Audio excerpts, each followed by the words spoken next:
Acceleration का formula हमारे पास में है v minus u by t. अब ये v क्या होता है? v मीन्स क्या है? Final velocity. v को हम लोग क्या बोल सकते हैं? Final velocity. u को हम लोग बोलते हैं इनिशियल वेलोसिटी। यहाँ पे लिख रहा हूं मैं, v means final velocity, then u means initial velocity. ठीक है, अभी ये और t हमको मालूम है, t मीन्स टाइम। अब ये फाइनल वेलोसिटी कहाँ से लेनी है, इनिशियल वेलोसिटी कहाँ से लेनी है, ये सभी टॉपिक मैं आपको यहाँ पे एक्सप्लेन कर दूंगा। काफी इजी वे में आपको सभी चीजें समझ में आ जाएगी। तो देखो, आप एक सिंपल से एग्जांपल से हम लोग इसको समझते हैं। जैसे फॉर एग्जांपल कोई एक पर्सन है, ठीक है, कोई एक पर्सन है जो भी रनिंग स्टार्ट करने वाला है, ठीक है ना। ये आपका रनिंग का स्टार्टिंग पॉइंट है और ये आपका रनिंग का एंड पॉइंट है, ठीक है। तो कोई एक पर्सन है जो यहाँ से भी रनिंग को स्टार्ट करने वाला है, तो इनिशियली जब उसने रनिंग स्टार्ट नहीं की है तो उस कंडीशन में उसकी स्पीड जो है या फिर वेलोसिटी जो है वो क्या रहेगी? जीरो, है ना। तो यही जो आपकी स्टार्टिंग वाली स्पीड होती है या फिर स्टार्टिंग वाली वेलोसिटी होती है, इसी को हम लोग इनिशियल वेलोसिटी करके जानते हैं, है ना। जैसे आप कोई बाइसिकल लेके कहीं बाहर जाने की कोशिश कर रहे हो, शुरुआत में आपकी बाइसिकल एक जगह पे स्टेडी है, रुकी हुई है, तो उस कंडीशन में आपकी इनिशियल वेलोसिटी मतलब आपकी शुरुआती वेलोसिटी क्या है? जीरो है। समझ में आ रही है? मतलब किसी भी मोशन को स्टार्ट करते समय आप जो कंडीशन को वहां पे समझते हो वही आपकी इनिशियल वेलोसिटी हो जाती है। उसके बाद आपने अपनी गाड़ी को एक्सेलरेट किया, आपने अपने साइकिल को पैडलिंग किया, तो उसके बाद क्या होगी? आपकी साइकिल की स्पीड बढ़ेगी, आपकी गाड़ी जो है वो एक्सेलरेट हो जाएगी।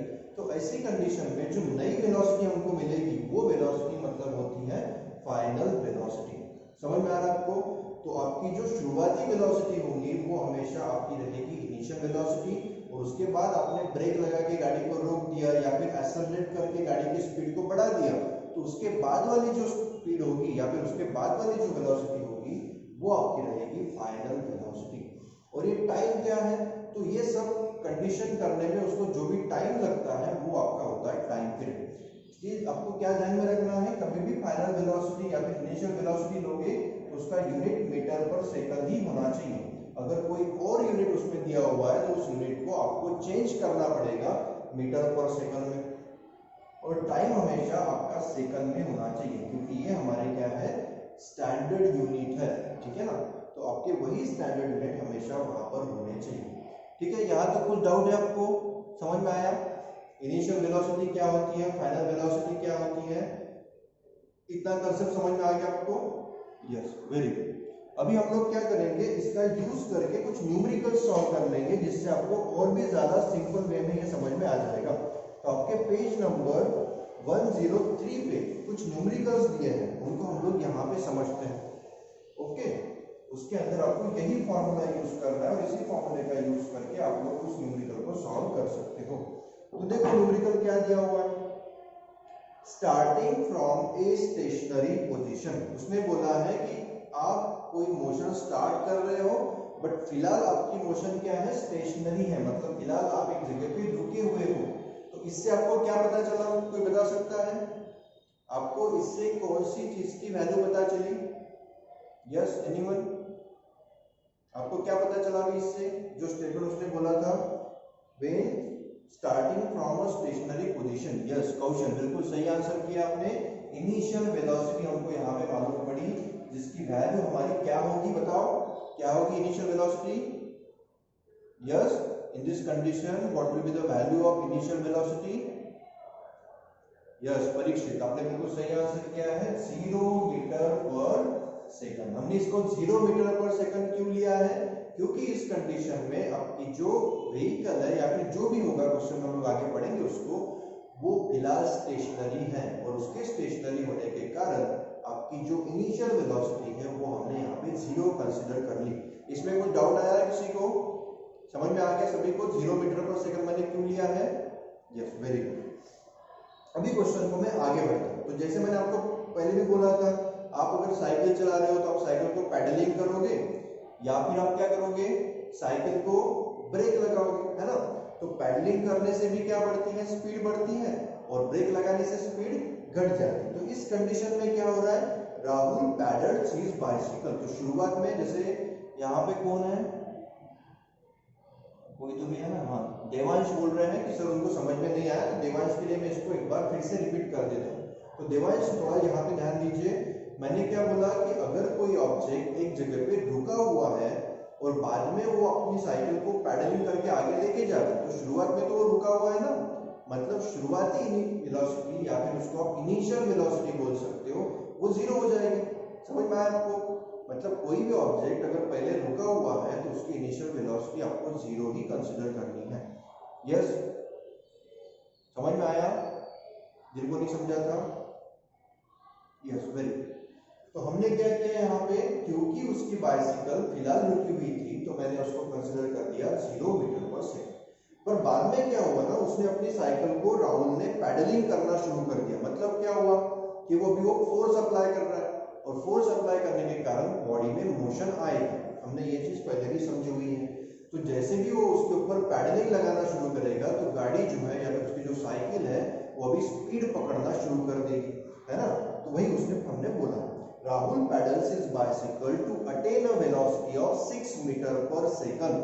तो उसने बोला कि जब राहुल ने उसकी साइकिल को पैडलिंग किया तो उसकी साइकिल की स्पीड बढ़ के 6 मीटर पर सेकंड हो गई। आप मुझे बताओ कि ये 6 मीटर पर सेकंड कौन सी चीज की वैल्यू है? यस, कोई बता सकता है? Yes, very good. धनश्री ने यहाँ पे आंसर किया है v। जो हमारा आंसर यहाँ पे या फिर जो वैल्यू आपको यहाँ पे मिल रही है वो वैल्यू किसकी है? v की, जिसकी वैल्यू है 6 मीटर पर सेकंड। v मतलब क्या है? Final velocity. शुरुआत में उसकी साइकिल रुकी हुई थी तो इनिशियल वेलोसिटी 0 ले ली, बाद में मैंने उसको पैडलिंग किया, स्पीड को बढ़ाया और नई जो वेलोसिटी मुझको मिली वो है 6 मीटर पर सेकंड। यहाँ तक किसी को कुछ डाउट है क्या? समझ में आ गया आपको? मैंने इसको फाइनल वेलोसिटी क्यों बोला है, समझ में आ गया? Yes, very good. उसके देखो आगे देखो उसने क्या बोला है, बट ये वेलोसिटी को अटेन करने के लिए उसको जो टाइम लगा है वो लगा है 30 सेकंड का। मतलब टाइम पीरियड भी आपको उसने गिवन में दिया हुआ है 30 सेकंड, ठीक है। और आगे पढ़ता हूँ क्वेश्चन में, देन ही अप्लाइज ब्रेक्स। अभी देखो वो वहां पे रुका नहीं क्योंकि उसकी साइकिल पहले तो ठीक ठाक चल रही थी, अच्छी खासी स्पीड भी उसने अटेन कर ली, पर सडनली उसके साइकिल के सामने अगर कोई एनिमल आ जाता है या फिर उसको कहीं जाके रुकना है तो ऐसी कंडीशन में वो क्या करेगा? ब्रेक्स अप्लाई करेगा, है ना। तो उसने क्या बोला कि उसके बाद उसने क्या किया, एक ब्रेक अप्लाई किया और ब्रेक अप्लाई करने के बाद उसके साइकिल की स्पीड फिर से कम हो गई, ठीक है। अभी हम लोग क्या करते हैं, calculate the acceleration of the bicycle in both the cases. तो यहाँ पे एक कंडीशन तो हमारी हो चुकी है, तो ये मेरा है केस 1, ठीक है। मतलब शुरुआत में साइकिल रुकी हुई थी, पैडलिंग किया और एक स्पीड को अटेन किया इतने टाइम के अंदर, ये हो गया केस 1। उसके बाद देखो केस 2 में वो क्या बोलता है, एक ही क्वेश्चन के अंदर आपको 2 कंडीशन दी है और 2 बार एक्सेलरेशन निकालने के लिए बोला है, ठीक है। तो पहली केस के लिए मैंने यहाँ पे लिख दिया, अभी केस 2 के लिए मैं अलग से लिखता हूँ। देखो उसने क्या बोला, then he applies brakes such that velocity of bicycle comes down to 4 meter per second। अभी आप में से कौन मुझे बता सकता है 4 मीटर पर सेकंड ये उसकी कौन सी वेलोसिटी होगी, इनिशियल वेलोसिटी या फिर final velocity? Yes tell me, 4 will be the initial velocity और फाइनल वेलोसिटी, कौन सी वैल्यू होगी 4 मीटर पर सेकंड वाली?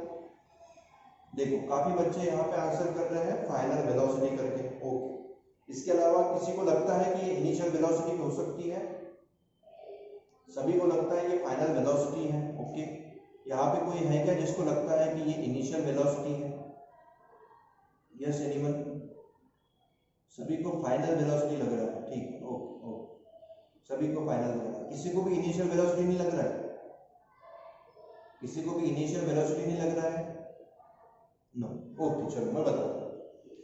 क्वेश्चन को फिर से एक बार आपको अच्छे से समझाता हूँ जिससे आपको ये कंसेप्ट अच्छे से क्लियर हो जाए। देखो मैंने आपको क्या बताया, किसी भी ऑब्जेक्ट की जो शुरुआती वेलोसिटी होती है, मतलब पहले वाली वेलोसिटी, इसको इनिशियल वेलोसिटी बोला जाता है। उसके बाद आप उसको पैडलिंग करो, आप उसके ऊपर ब्रेक लगाओ और नई जो वेलोसिटी मिलेगी वो वेलोसिटी कौन सी होगी? फाइनल वेलोसिटी, है ना। तो ऐसी कंडीशन में हमने देखा शुरुआत में साइकिल रुकी हुई थी तो मैंने ले लिया 0 metre per second initial velocity, बाद में उसने पैडलिंग करके स्पीड बढ़ाई तो मैंने बोल दिया इसको final velocity 6 metre per second, और ये टाइम उसने लिया था 30 सेकंड का। अभी देखो सेकंड कंडीशन में उसने इस पे ब्रेक अप्लाई किया है ना।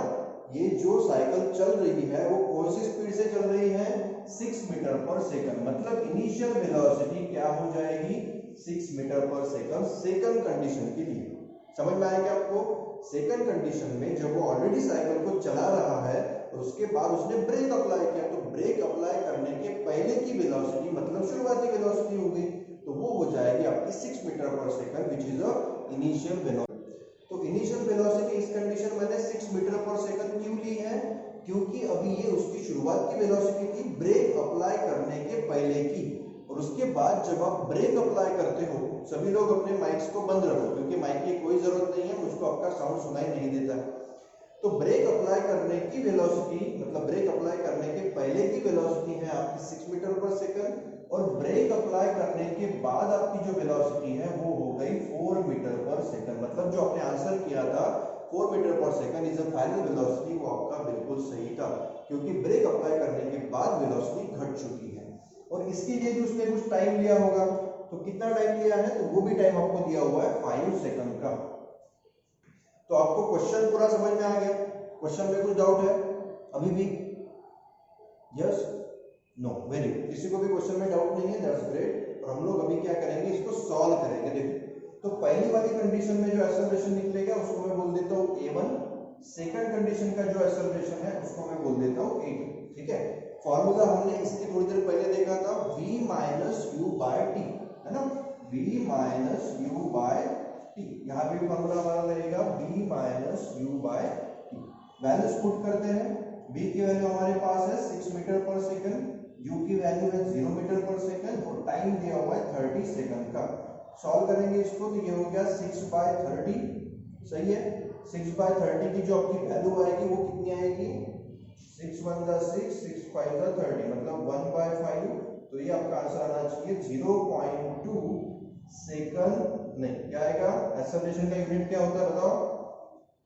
यस, एक्सेलरेशन का यूनिट किसको मालूम है? What is the unit of acceleration? Acceleration का यूनिट क्या है?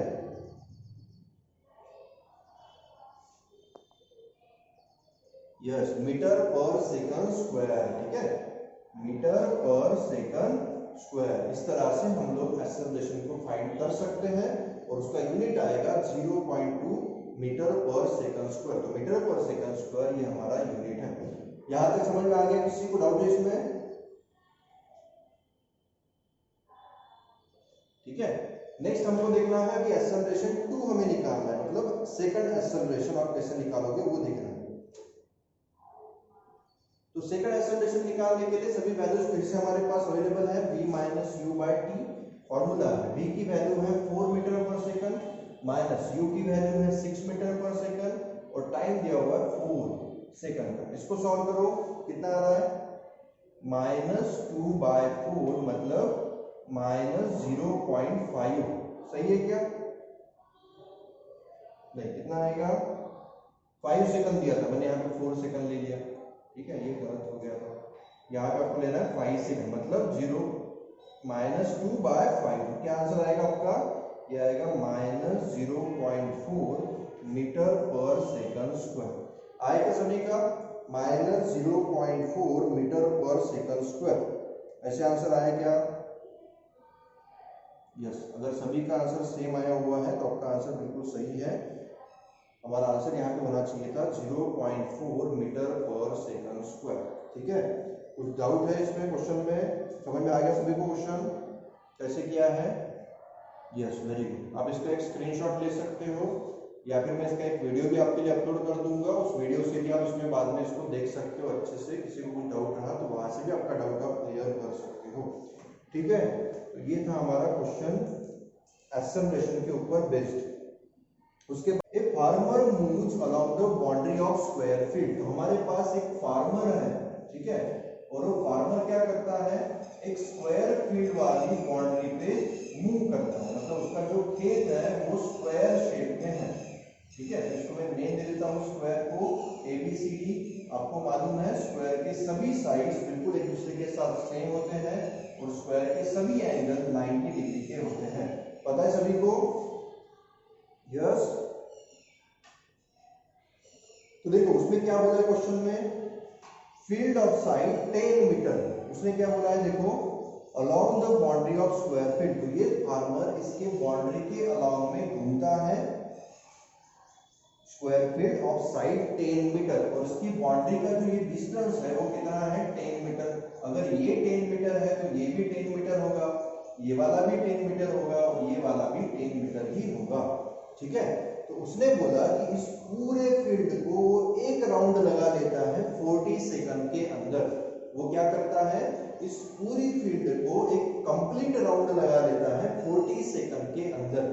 अगर वो कंप्लीट फील्ड को 40 सेकंड में राउंड लगाता है तो ये हम कैसे करेंगे, देखो मैं सबसे पहले इसका डिस्टेंस निकाल देता हूँ, वो कितना कवर कर रहा है। तो वो डिस्टेंस कितना कवर करेगा, AB plus BC plus CD plus AD। मतलब आप इसको पेरीमीटर ऑफ स्क्वायर भी बोल सकते हो। समझ में आ रहा है? अगर वो पूरा एक राउंड लगाता है मतलब वो एक पूरा पेरीमीटर कवर कर लेता है तो वो कितना हो जाएगा 4 × 10 मीटर, मतलब कितना हो गया 40 मीटर। तो वो 40 मीटर का डिस्टेंस कवर करता है। इतना समझ में आएगा सभी को? और ये जो 40 मीटर का डिस्टेंस वो कवर करता है, वो कवर करता है 40 सेकंड के अंदर। मतलब उसकी स्पीड क्या है, हम लोग इसकी स्पीड निकाल सकते हैं। स्पीड क्या हो जाएगी, 40 मीटर वो कवर करता है 40 सेकंड के अंदर। मतलब उसकी स्पीड क्या होगी, 40 40 कैंसिल, 1 मीटर पर सेकंड की उसकी स्पीड है। इतना समझ में आ गया सभी को? मैंने उसकी स्पीड निकाली 1 मीटर पर सेकंड। यहां तक समझ में आया? कोई डाउट है? Yes, very good.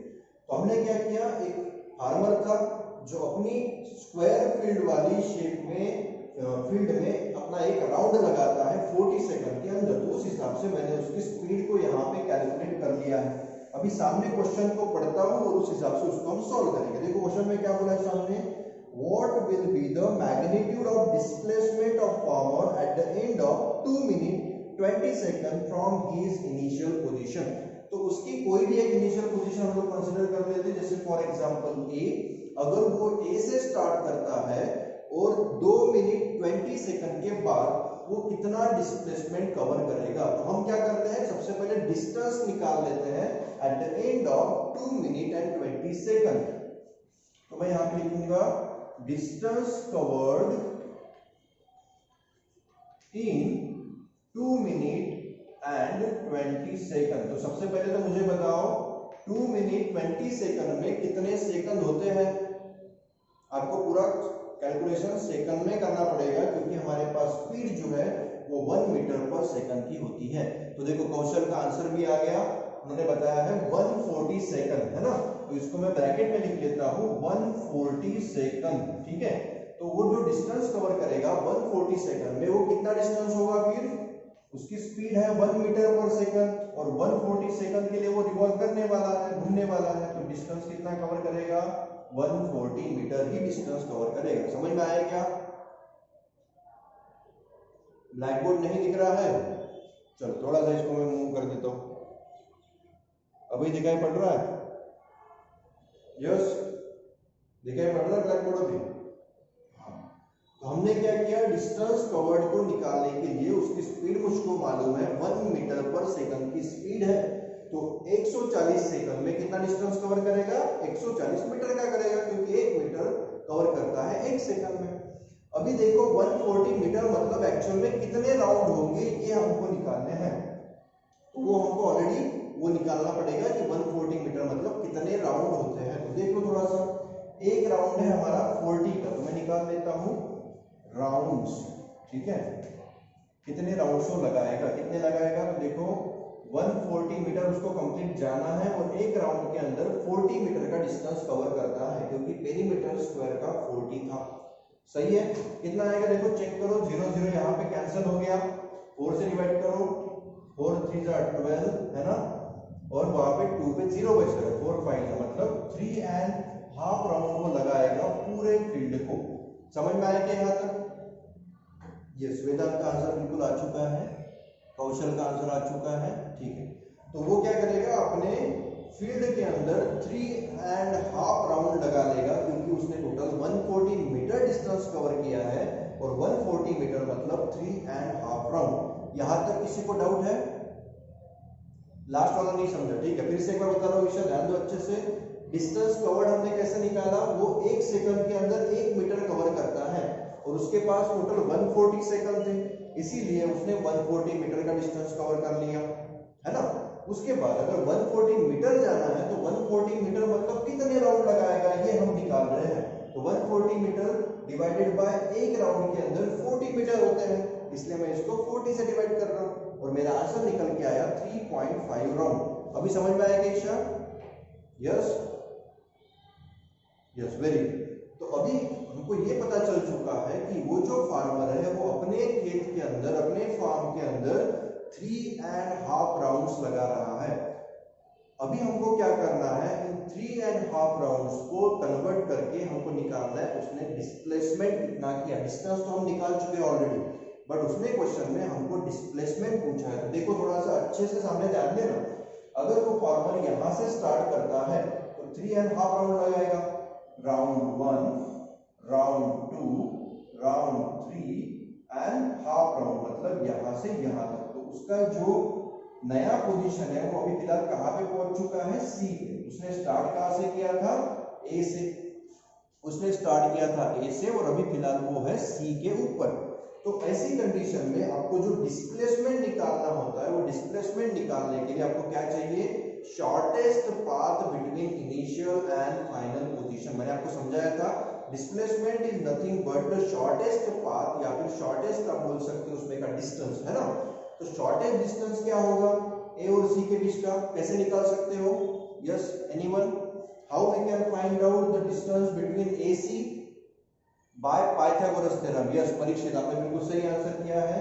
यहाँ पे आपको क्या करना है, इसका पाइथागोरस थ्योरम यूज करके डिस्टेंस निकालना है। कैसे निकालोगे, यहाँ पे मैं लिख लेता हूं, bye Pythagoras theorem. Pythagoras theorem से हम लोग फाइंड आउट करेंगे क्या आएगा, बताओ। अगर इस ट्रायंगल के अंदर हम लोग पाइथागोरस थ्योरम अप्लाई करें तो हमको दिख रहा है AC का स्क्वायर इक्वल टू AD का स्क्वायर प्लस DC का स्क्वायर, है ना। अब इसमें वैल्यूज पुट अप करो, AD की वैल्यू है 10, तो 10 का स्क्वायर प्लस DC की वैल्यू भी है 10, तो 10 का स्क्वायर, तो ये हो गया 100 प्लस 100। यहाँ पे 10 प्लस 20 मत कर देना, ठीक है ना, ये चीज को ध्यान में रखो। तो 100 प्लस 100 ये हो गया हमारा 200, है ना। तो 200 ये वैल्यू हो गई हमारी AC के स्क्वायर की। तो AC की वैल्यू क्या हो जाएगी, अंडर रूट ऑफ 200। समझ में आया क्या? यस एवरीवन, समझ में आया सभी को? यस, वेदांत का आंसर आ चुका है, सोनिया ने भी, हाँ सोनिया को भी समझ में आ गया। Yes very good. तो हमने इस क्वेश्चन को कैसे सॉल्व किया वो आपको अच्छे समझ में आ गया होगा। आप इसका स्क्रीनशॉट लेके रख सकते हो, या फिर मैं बाद में जो वीडियो अपलोड करूंगा वहां से भी आप इसको अच्छे से देख के अपने रजिस्टर में लिख लेना है। आपको ये पूरा क्वेश्चन वहां पे नोट डाउन करके रखना है, ठीक है। तो आई होप आपका ये डाउट जो है वो अच्छे से अभी क्लियर हो चुका होगा, आपको कोई डाउट अभी नहीं बचेगा, ठीक है। तो नेक्स्ट टॉपिक को समझते हैं। तो आपको मैंने भी बताया पेज नंबर 103 पे आपको कुछ इंटरनल क्वेश्चन दिए हैं, वो आपको घर पे लिखने हैं। और अभी हम लोग आगे बढ़ते हैं, समझना है ग्राफिकल रिप्रेजेंटेशन, ठीक है। ग्राफिकल रिप्रेजेंटेशन हम लोग मोशन में पढ़ेंगे, कौन सा ये चीज आपको समझना है। सबसे पहले तो हम लोग ग्राफ देखेंगे, डिस्टेंस टाइम ग्राफ। कौन सा ग्राफ हमको समझना है, डिस्टेंस टाइम ग्राफ। अभी डिस्टेंस टाइम ग्राफ हम अलग अलग कंडीशन के लिए समझेंगे। यहाँ पर डिस्टेंस टाइम ग्राफ हम लोग यूनिफॉर्म मोशन के लिए समझेंगे, हम distance time graph non uniform motion के लिए समझेंगे, ठीक है। तो आपको अगर कभी एग्जाम में डिस्टेंस टाइम ग्राफ पूछा जाए तो आपको कैसे करना है, देखो क्या बोल रही हो ईशा, कुछ समझ में नहीं आ रहा है, क्या क्वेश्चन है आपका? 4.14 क्या है ये?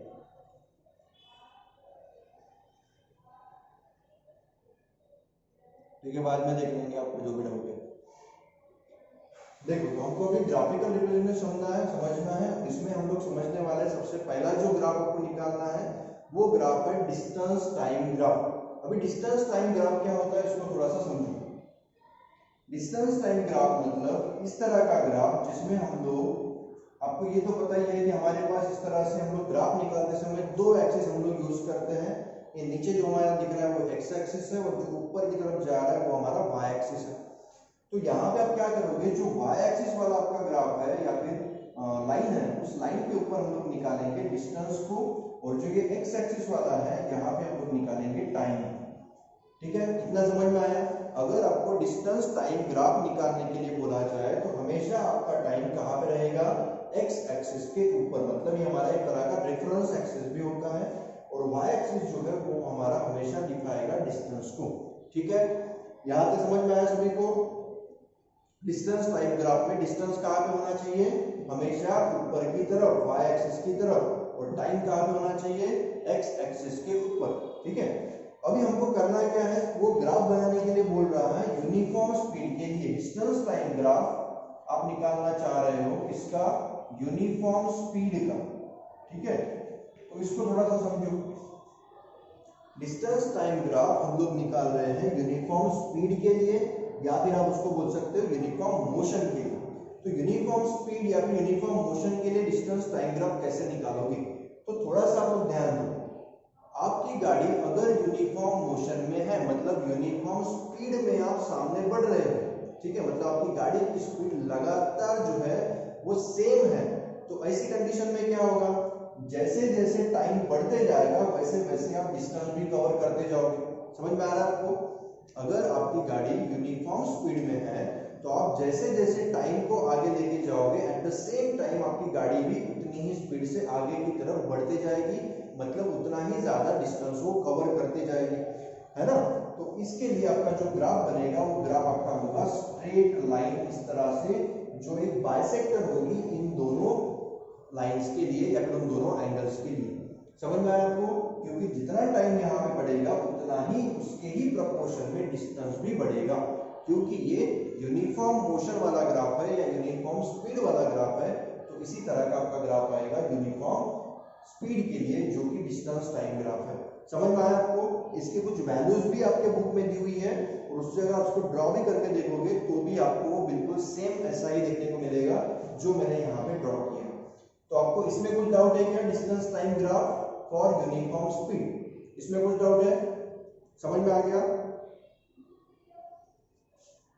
Yes, increasing of distance in uniform speed with time, yes बिल्कुल बराबर है। आप जब स्पीड को बढ़ा, टाइम जो आपका इंक्रीज होगा उसके साथ साथ डिस्टेंस भी आप उतना ही कवर करोगे, क्योंकि आपकी सेम स्पीड से आप आगे बढ़ रहे हो। तो ये सभी को समझ में आ गया है, वेरी गुड। अभी हमको क्या समझना है, यही डिस्टेंस टाइम ग्राफ हमको समझना है, बट नॉन यूनिफॉर्म स्पीड के लिए। फिर से वही डिस्टेंस टाइम ग्राफ, बट इस बार हम लोग समझने वाले हैं नॉन यूनिफॉर्म स्पीड के लिए।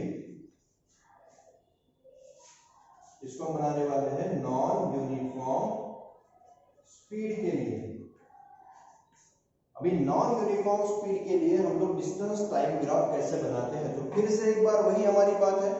डिस्टेंस टाइम ग्राफ चाहिए तो सबसे पहले वाई एक्सिस पे आपका आ जाएगा डिस्टेंस, है ना, और एक्स एक्सिस पे आप ले लोगे टाइम। इधर आपका आ जाएगा डिस्टेंस और इधर आप ले लोगे टाइम। ठीक है, वाई एक्सिस पे आपका आ जाएगा डिस्टेंस और एक्स एक्सिस पे आप ले लोगे टाइम। अभी हमको यहाँ पे जो ग्राफ बनाना है वो नॉन यूनिफॉर्म स्पीड का है। कंसेप्ट थोड़ा सा अच्छे से समझो। जब आपकी गाड़ी यूनिफॉर्म स्पीड से आगे बढ़ती है, तो जैसे मैं आपको एक आगे एग्जांपल से बताता हूँ, मैंने उस दिन भी सबसे पहले आपको यूनिफॉर्म स्पीड समझाते समय कुछ एग्जांपल दिए थे। अगर कोई person at the end of 30 minute के एंड पे 10 किलोमीटर कवर कर रहा है और 60 मिनट के एंड पे 20 किलोमीटर कवर कर रहा है, उसके बाद 90 मिनट के एंड पे 30 किलोमीटर कवर कर रहा है, तो आप देख रहे हो हर एक टाइम इंटरवल में उसने जो डिस्टेंस कवर किया वो बिल्कुल सेम है। इसी को हमने यूनिफॉर्म स्पीड करके भी बोला था कि वो हर एक टाइम पीरियड के अंदर सेम डिस्टेंस को कवर करते हुए आगे बढ़ेगा। याद आया कुछ? तो उसी को हमने यहाँ पे दिखाया कि हर एक टाइम पीरियड में वो एक बराबर सेम डिस्टेंस को कवर करते हुए आगे जाएगा, और इसीलिए उसका इस तरह से ग्राफ बनने वाला है यूनिफॉर्म स्पीड के लिए। बट जब आप नॉन यूनिफॉर्म स्पीड की बात करते हो तो नॉन यूनिफॉर्म स्पीड में क्या होता है, आपकी गाड़ी की स्पीड कभी बढ़ रही है, कभी आप बीच में रुक रहे हो, है ना, इस तरह की भी कंडीशन हो सकती है, कभी आप गाड़ी की स्पीड को घटा भी रहे हो। तो ऐसी कंडीशन में जो आपको ग्राफ मिलेगा वो होगा नॉन यूनिफॉर्म स्पीड वाला ग्राफ। अभी नॉन यूनिफॉर्म स्पीड का ग्राफ किस तरह से होता है, तो वो ग्राफ आप तुम इस तरह से बना सकते हो, एक कर्व लाइन के फॉर्म में वो होता है। ऐसा क्यों? क्योंकि देखो ये ग्राफ कभी भी पीछे नहीं आएगा, ये चीज आप ध्यान में रखो। जब आप नॉन यूनिफॉर्म स्पीड का या फिर यूनिफॉर्म स्पीड का किसी का भी ग्राफ बनाओ तो ये कभी पीछे नहीं आएगा, क्योंकि टाइम जो है वो हमेशा आगे की तरफ बढ़ता जाने वाला है। तो आपका डिस्टेंस टाइम जो है वो हमेशा आगे जाएगा, तो ये ग्राफ को भी आगे ही जाना पड़ेगा। और दूसरी बात, डिस्टेंस भी आपका कभी कम नहीं होगा। आपने जो एक बार डिस्टेंस कवर कर लिया उतना तो आपने कवर कर ही लिया है, भले आप उसके सामने ना जाओ, आप गाड़ी को वहीं पे रोक दो, है ना, बट एक पर्टिकुलर डिस्टेंस जो आप कवर एक बार कर लोगे वो वापस कभी पीछे नहीं आएगा। और इसीलिए ये ग्राफ कभी पीछे नहीं आता है, बट आगे की तरफ आप इसको बढ़ा सकते हो। तो इस ग्राफ में क्या है, टाइम के साथ साथ डिस्टेंस जो वो कवर कर रहा है वो अलग है। शुरुआत में उसकी गाड़ी की स्पीड कम थी तो ज्यादा टाइम लिया और डिस्टेंस इतना सा ही कवर किया। अब देख पा रहे होंगे, देखो इतना टाइम ले लिया है और डिस्टेंस इतना सा कवर किया है। बाद में यहाँ पे देखो टाइम यहाँ तक थोड़ा सा बढ़ चुका है तो डिस्टेंस भी इसने इतना कवर कर लिया है। और यहाँ पे देखो टाइम कुछ ज्यादा नहीं बढ़ा, बस इतना टाइम हुआ है और डिस्टेंस देखो उसने कितना सारा कवर कर लिया। मतलब उसके गाड़ी की स्पीड जो है वो सेम नहीं है, नॉन यूनिफॉर्म स्पीड से वो बंदा आगे बढ़ रहा है। और इसी के कारण जो आपको यहाँ पे ग्राफ मिलेगा वो इस तरह के शेप का होगा। समझ में आ गया आपको? यस।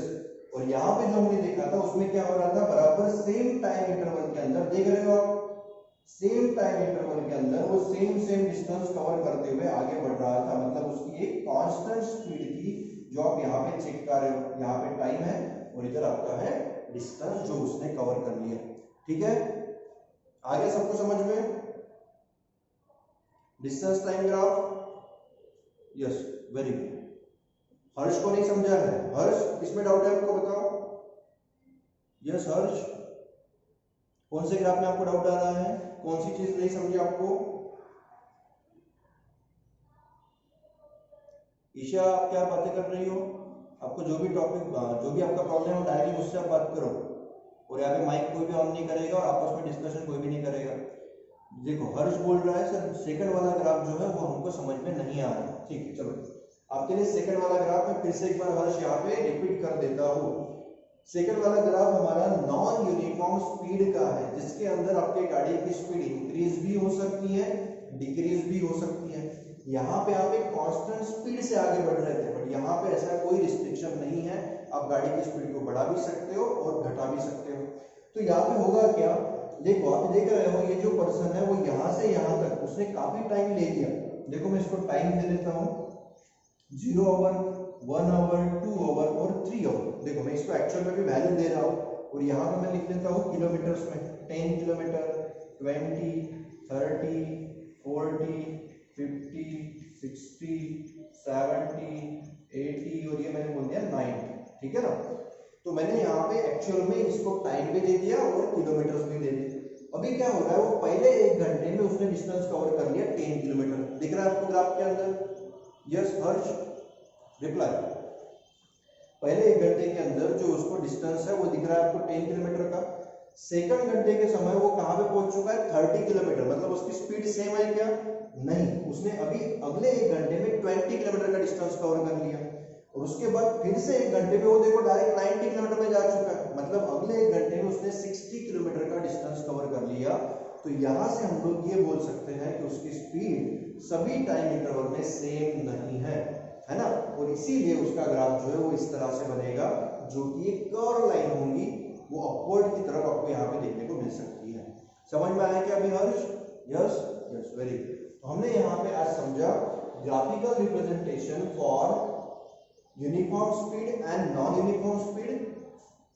जो ग्राफ हमने देखा है वो कौन सा ग्राफ देखा है, डिस्टेंस टाइम ग्राफ। ठीक है, तो डिस्टेंस टाइम ग्राफ में अभी किसी के भी दिमाग में कुछ भी डाउट है क्या? अभी भी नहीं है ना?